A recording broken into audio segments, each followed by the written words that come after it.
Numbers 29. On the first day of the 7th month, you must rest from your work and come together to celebrate at the sound of the trumpets. Bring to the altar 1 bull, 1 full-grown ram, and 7 rams a year old that have nothing wrong with them. And then offer these as sacrifices to please me. 6 pounds of your finest flour mixed with olive oil must be offered with the bull as a grain sacrifice. 4 pounds of flour mixed with oil must be offered with the ram, and 2 pounds of flour mixed with oil must be offered with each of the young rams. You must also offer a goat as a sacrifice for sin. These sacrifices will be made in addition to the regular daily sacrifices and the sacrifices for the first day of the month. The smoke from these sacrifices will please me. The 10th day of the 7th month is the great day of forgiveness. On that day, you must rest from all work and come together for worship.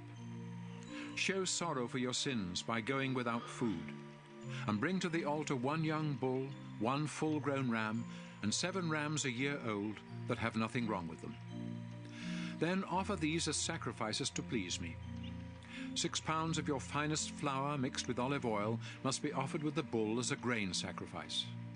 4 pounds of flour mixed with oil must be offered with the ram, and 2 pounds of flour mixed with oil must be offered with each of the young rams. A goat must also be sacrificed for the sins of the people. You will offer these sacrifices in addition to the sacrifice to ask forgiveness and the regular daily sacrifices.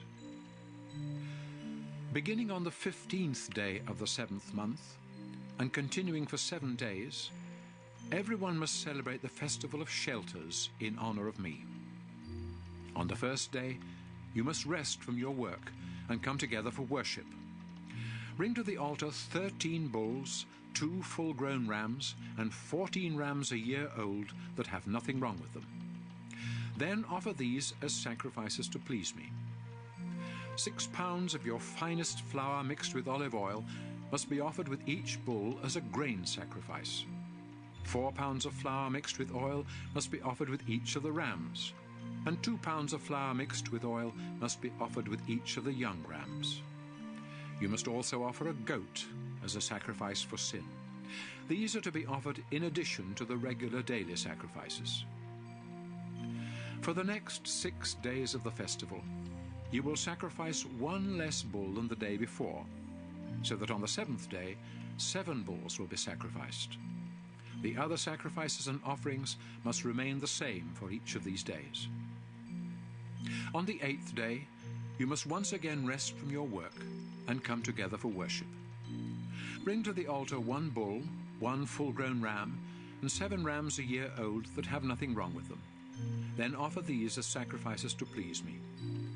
You must also offer the proper grain sacrifices and drink offerings of wine with each animal. And offer a goat as a sacrifice to ask forgiveness for the people. These sacrifices are made in addition to the regular daily sacrifices.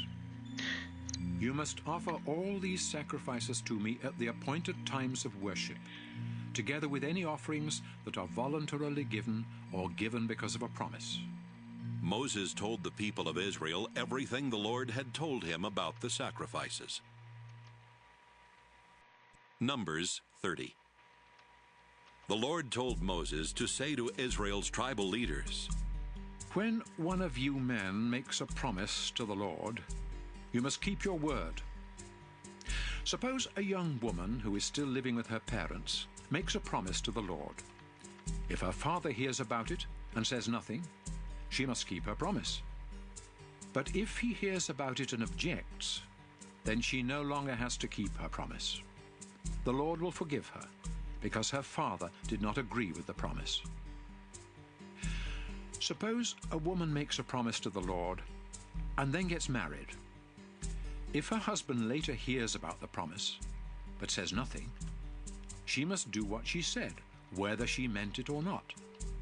But if her husband hears about the promise and objects, she no longer has to keep it, and the Lord will forgive her. Widows and divorced women must keep every promise they make to the Lord. Suppose a married woman makes a promise to the Lord, If her husband hears about the promise and says nothing, she must do what she said. But if he hears about the promise and does object, she no longer has to keep it. The Lord will forgive her because her husband would not allow her to keep the promise. Her husband has the final say about any promises she makes to the Lord. If her husband hears about a promise and says nothing about it for a whole day, she must do what she said. Since he did not object, the promise must be kept. But if he waits until the next day to stop her from keeping her promise, he is the one who must be punished. These are the laws that the Lord gave Moses about husbands and wives, and about young daughters who still live at home. Numbers 31. The Lord said to Moses, "Before you die, make sure that the Midianites are punished for what they did to Israel."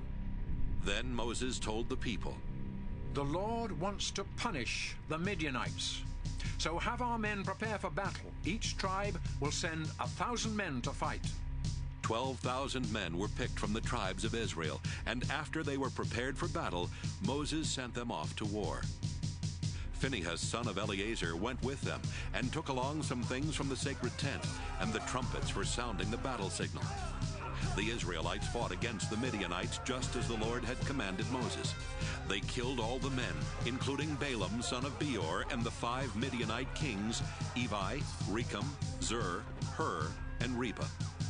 The Israelites captured every woman and child, then led away the Midianites' cattle and sheep, and took everything else that belonged to them. They also burned down the Midianite towns and villages. Israel's soldiers gathered together everything they had taken from the Midianites, including the captives and the animals. Then they returned to their own camp in the hills of Moab, across the Jordan River from Jericho, where Moses, Eleazar, and the other Israelite leaders met the troops outside camp. Moses became angry with the army commanders and said, I can't believe you let the women live. They are the ones who followed Balaam's advice and invited our people to worship the god Baal Peor. That's why the Lord punished us by killing so many of our people. You must put to death every boy and all the women who have ever had sex. But do not kill the young women who have never had sex. You may keep them for yourselves. Then Moses said to the soldiers, If you killed anyone or touched a dead body, you are unclean and have to stay outside the camp for 7 days. On the 3rd and 7th days, you must go through a ceremony to make yourselves and your captives clean. Then wash your clothes and anything made from animal skin, goat's hair, or wood. Eleazar then explained, If you need to purify something that won't burn, such as gold, silver, bronze, iron, tin, or lead, you must first place it in a hot fire. After you take it out, sprinkle it with the water that purifies. Everything else should only be sprinkled with the water. Do all of this just as the Lord commanded Moses. Wash your clothes on the 7th day, and after that you will be clean and may return to the camp. The Lord told Moses, Make a list of everything taken from the Midianites, including the captives and the animals. Then divide them between the soldiers and the rest of the people. Eleazar the priest and the family leaders will help you. From the half that belongs to the soldiers, set aside for the Lord 1 out of every 500 people or animals, and give these to Eleazar. From the half that belongs to the people, set aside 1 out of every 50, and give these to the Levites in charge of the sacred tent.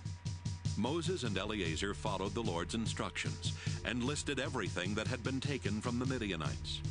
The list included 675,000 sheep and goats, 72,000 cattle, 61,000 donkeys, and 32,000 young women who had never had sex. Each half included 337,500 sheep and goats, 36,000 cattle, 30,500 donkeys, and 16,000 young women. From the half that belonged to the soldiers, Moses counted out 675 sheep and goats, 72 cattle, 61 donkeys, and 32 women, and gave them to Eleazar to be dedicated to the Lord. Then from the half that belonged to the people, Moses set aside one out of every 50 animals and women, as the Lord had said, and gave them to the Levites. The army commanders went to Moses and said, "Sir, we have counted our troops and not one soldier is missing. So we want to give the Lord all the gold jewelry we took from the Midianites. It's our gift to him for watching over us and our troops." Moses and Eleazar accepted the jewelry from the commanders, and its total weight was over 400 pounds. This did not include the things that the soldiers had kept for themselves. So Moses and Eleazar placed the gold in the Lord's sacred tent to remind Israel of what had happened. Numbers 32. The tribes of Reuben and Gad owned a lot of cattle and sheep, and they saw that the regions of Jazer and Gilead had good pasture land. So they went to Moses, Eleazar, and the other leaders of Israel and said, "The Lord has helped us capture the land around the towns of Ataroth, Dibon, Jazer, Nimrah, Heshbon, Elealeh, Sebam, Nebo, and Beon. That's good pasture land. And since we own cattle and sheep, would you let us stay here east of the Jordan River and have this land as our own?" Moses answered, You mean you'd stay here while the rest of the Israelites go into battle? If you did that, it would discourage the others from crossing over into the land the Lord promised them. This is exactly what happened when I sent your ancestors from Kadesh Barnea to explore the land. They went as far as Eshcol Valley, then returned and told the people that we should not enter it. The Lord became very angry, and he said that no one who was 20 years or older when they left Egypt would enter the land he had promised to Abraham, Isaac, and Jacob. Not one of those people believed in the Lord's power, except Caleb and Joshua. They remained faithful to the Lord, but he was so angry with the others that he forced them to wander around in the desert 40 years. By that time, everyone who had sinned against him had died. Now you people of Reuben and Gad are doing the same thing and making the Lord even angrier. If you reject the Lord, he will once again abandon his people and leave them here in the desert, and you will be to blame. The men from Reuben and Gad replied, "Let us build places to keep our sheep and goats, and towns for our wives and children where they can stay and be safe. Then we'll prepare to fight and lead the other tribes into battle. We will stay with them until they have settled in their own tribal lands. The land on this side of the Jordan River will be ours, so we won't expect to receive any on the other side." Moses said, You promised that you would be ready to fight for the Lord. You also agreed to cross the Jordan and stay with the rest of the Israelites until the Lord forces our enemies out of the land. If you do these things, then after the Lord helps Israel capture the land, you can return to your own land. You will no longer have to stay with the others. But if you don't keep your promise, you will sin against the Lord and be punished. Go ahead and build towns for your wives and children, and places for your sheep and goats. Just be sure to do what you have promised." The men from Reuben and Gad answered, "Sir, we will do just what you have said. Our wives and children and sheep and cattle will stay here in the towns in Gilead. But those of us who are prepared for battle will cross the Jordan and fight for the Lord." Then Moses said to Eleazar, Joshua, and the family leaders, Make sure that the tribes of Gad and Reuben prepare for battle and cross the Jordan River with you. If they do, then after the land is in your control, give them the region of Gilead as their tribal land. But if they break their promise, they will receive land on the other side of the Jordan, like the rest of the tribes. The tribes of Gad and Reuben replied, "We are your servants and will do whatever the Lord has commanded. We will cross the Jordan River ready to fight for the Lord in Canaan. But the land we will inherit as our own will be on this side of the river." So Moses gave the tribes of Gad, Reuben, and half of Manasseh the territory and towns that King Sihon the Amorite had ruled, as well as the territory and towns that King Og of Bashan had ruled.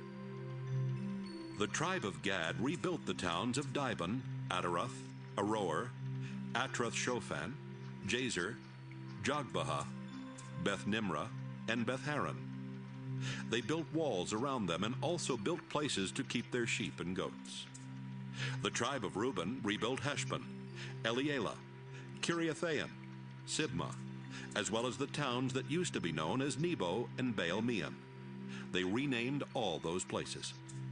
The clan of Machir from the tribe of East Manasseh went to the region of Gilead, captured its towns, and forced out the Amorites. So Moses gave the Machirites the region of Gilead, and they settled there. Jair from the Manasseh tribe captured villages and renamed them villages of Jair. Nobah captured the town of Kenath with its villages and renamed it Nobah. Numbers 33. As Israel traveled from Egypt under the command of Moses and Aaron, Moses kept a list of the places they camped, just as the Lord had instructed. Here is the record of their journey. Israel left the Egyptian city of Ramesses on the 15th day of the first month. This was the day after the Lord had punished Egypt's gods by killing the firstborn sons in every Egyptian family. So while the Egyptians were burying the bodies, they watched the Israelites proudly leave their country. After the Israelites left Ramesses, they camped at Succoth, and from there they moved their camp to Etham on the edge of the desert. Then they turned back toward Pi-hahiroth, east of Baal-zephon, and camped near Migdal. They left Pi-hahiroth, crossed the Red Sea, then walked 3 days into the Etham desert and camped at Marah. Next, they camped at Elim, where there were 12 springs of water and 70 palm trees. They left Elim and camped near the Red Sea, then turned east and camped along the western edge of the Sinai desert. From there, they went to Dophkah, Alush, and Rephidim, where they had no water. They left Rephidim and finally reached the Sinai desert. As Israel traveled from the Sinai desert to Kadesh in the Zin desert, they camped at Kibroth-Hattaavah, Hazeroth, Rithmah, Rimmon-Perez, Libnah, Rissa, Kehelatha, Mount Shepher, Harada, Makheloth, Tahath, Tira, Mithkah, Hashmonah, Moseroth, Beni-Jaakan, Hor-Haggidgad, Jutbatha, Abrona, Ezion-Geber, and finally Kadesh. When they left Kadesh, they came to Mount Hor on the border of Edom. That's where the Lord commanded Aaron the priest to go to the top of the mountain. Aaron died there on the first day of the 5th month, 40 years after the Israelites left Egypt. He was 123 years old at the time. It was then that the Canaanite king of Arad, who lived in the southern desert of Canaan, heard that Israel was headed that way. The Israelites left Mount Hor and headed toward Moab. Along the way, they camped at Zalmonah, Punon, Oboth, Aya-Abarim in the territory of Moab, Dibon-Gad, Almon-Diblathaim, at a place near Mount Nebo in the Abarim Mountains, and finally in the lowlands of Moab across the Jordan River from Jericho. Their camp stretched from Beth-Jeshemoth to Acacia. While Israel was camped in the lowlands of Moab across the Jordan River from Jericho, the Lord told Moses to give the people of Israel this message. When you cross the Jordan River and enter Canaan, you must force out the people living there, destroy their idols, and tear down their altars. Then settle in the land. I have given it to you as your own. I will show you how to divide the land among the tribes according to the number of clans in each one, so that the larger tribes will have more land than the smaller ones. If you don't force out all the people there, they will be like pointed sticks in your eyes and thorns in your back. They will always be trouble for you, and I will treat you as cruelly as I planned on treating them. Numbers 34. The Lord told Moses to tell the people of Israel that their land in Canaan would have the following borders. The southern border will be the Zin desert and the northwest part of Edom. This border will begin at the south end of the Dead Sea. It will go west from there, but will turn southward to include Scorpion Pass, the village of Zin, and the town of Kadesh Barnea.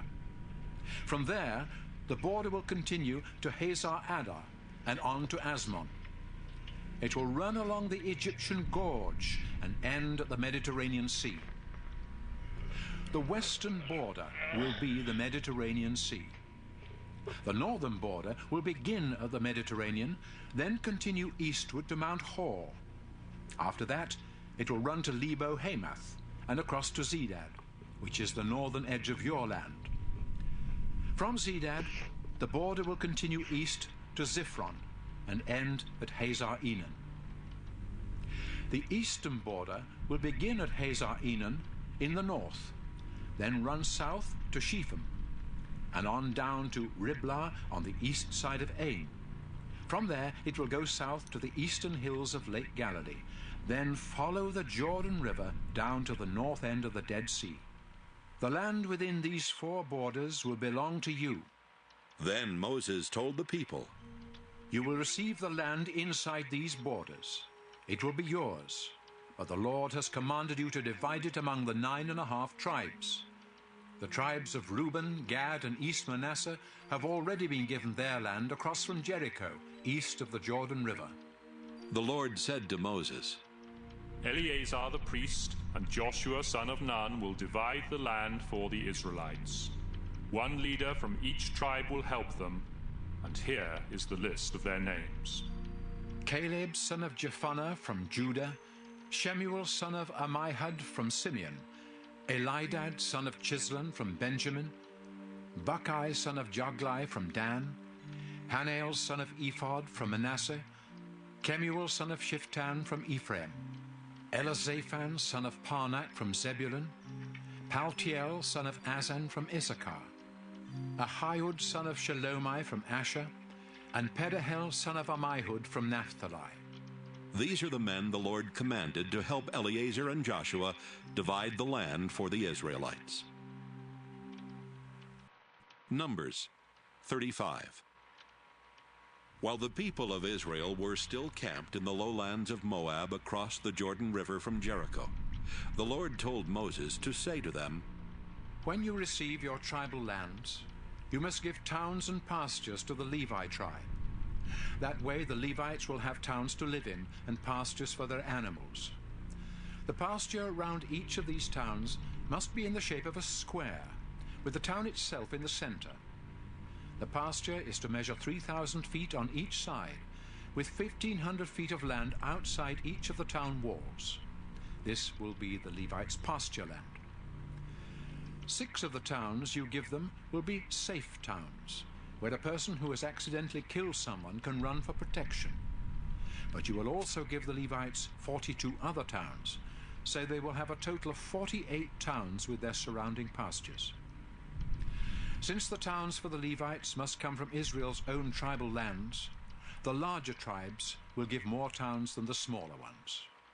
The Lord then told Moses to tell the people of Israel, After you have crossed the Jordan River and are settled in Canaan, choose safe towns where a person who has accidentally killed someone can run for protection. If the victim's relatives think it was murder, they might try to take revenge. Anyone accused of murder can run to one of these safe towns for protection and not be killed before a trial is held. There are to be 6 of these safe towns, 3 on each side of the Jordan River. They will be places of protection for anyone who lives in Israel and accidentally kills someone. Suppose you hit someone with a piece of iron or a large stone or a dangerous wooden tool. If that person dies, then you are a murderer and must be put to death by one of the victim's relatives. He will take revenge for his relative's death as soon as he finds you. Or suppose you get angry and kill someone by pushing or hitting or by throwing something. You are a murderer and must be put to death by one of the victim's relatives. But if you are not angry and accidentally kill someone in any of these ways, the townspeople must hold a trial and decide if you are guilty. If they decide that you are innocent, you will be protected from the victim's relative and sent to stay in one of the safe towns until the high priest dies. But if you ever leave the safe town and are killed by the victim's relative, he cannot be punished for killing you. You must stay inside the town until the high priest dies. Only then can you go back home. The community of Israel must always obey these laws. Death is the penalty for murder, but no one accused of murder can be put to death unless there are at least 2 witnesses to the crime. You cannot give someone money to escape the death penalty. You must pay with your own life. And if you have been proven innocent of murder and are living in a safe town, you cannot pay to go back home. You must stay there until the high priest dies. I, the Lord, live among you people of Israel, so your land must be kept pure. But when a murder takes place, blood pollutes the land and it becomes unclean. If that happens, the murderer must be put to death, so the land will be clean again. Keep murder out of Israel. Numbers 36. One day the family leaders from the Gilead clan of the Manasseh tribe went to Moses and the other family leaders of Israel and said, Sir, the Lord has said that he will show what land each tribe will receive as their own. And the Lord has commanded you to give the daughters of our relatives Zelophehad the land that he would have received. But if they marry men from other tribes of Israel, the land they receive will become part of that tribe's inheritance and will no longer belong to us. Even when land is returned to its original owner in the year of celebrations, we will not get back Zelophehad's land. It will belong to the tribe into which his daughters married. So Moses told the people that the Lord had said, These men from the Manasseh tribe are right. I will allow Zelophehad's daughters to marry anyone, as long as those men belong to one of the clans of the Manasseh tribe. Tribal land must not be given to another tribe. It will remain the property of the tribe that received it. In the future, any daughter who inherits land must marry someone from her own tribe. Israel's tribal land is never to be passed from one tribe to another. Mahlah, Tirzah, Hoglah, Milcah, and Noah, the daughters of Zelophehad, obeyed the Lord and married their uncle's sons and remained part of the Manasseh tribe. So their land stayed in their father's clan. These are the laws that the Lord gave to Moses and the Israelites while they were camped in the lowlands of Moab across the Jordan River from Jericho.